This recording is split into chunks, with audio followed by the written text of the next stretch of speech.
বৌদি, তোমার এই ড্রেসটা আমাকে একটু আমার বান্ধবীর বিয়ের জন্য পরতে দেবে? একদমই না রে, তোকে যতবার আমি ড্রেস দিই তুই আমার ড্রেসগুলোকে খারাপ করে বাড়িতে দিয়ে যাস।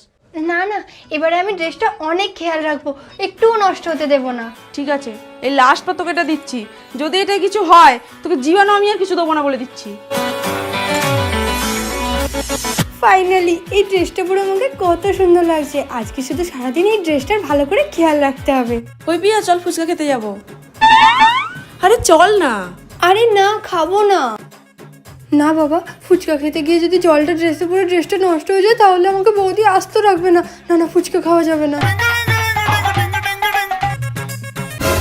আরে সিঁড়ির কাছে বাচ্চাগুলো খেলতে গিয়ে যদি আমাকে ঠেলে ফেলে দেয় আর আমি যদি পড়ে যাই আর আমার ড্রেসটা যদি ছিঁড়ে যায় তাহলে বৌদি আমাকে আস্ত রাখবে না। না না, সাবধানে নাবি। ওই পিয়া, কফি খাবি? আয় না। না, খাবো না। আরে আয় না। আরে না। যা, তোকে খেতে হবে না। না বাবা, কফি খাওয়া যাবে না। আমি তো ভাবছি কিছুই খাবো না। যদি খেতে গিয়ে কিছু ড্রেসে পড়ে যায় তাহলে ড্রেসটা তো নষ্ট হয়ে যাবে। ধরো তোমার ড্রেস। আমি আর জীবনও কারো থেকে ড্রেস নিয়ে পরবো না। শান্তিতে একটু বিয়ে বাড়িতেও ঘুরতে পারলাম না।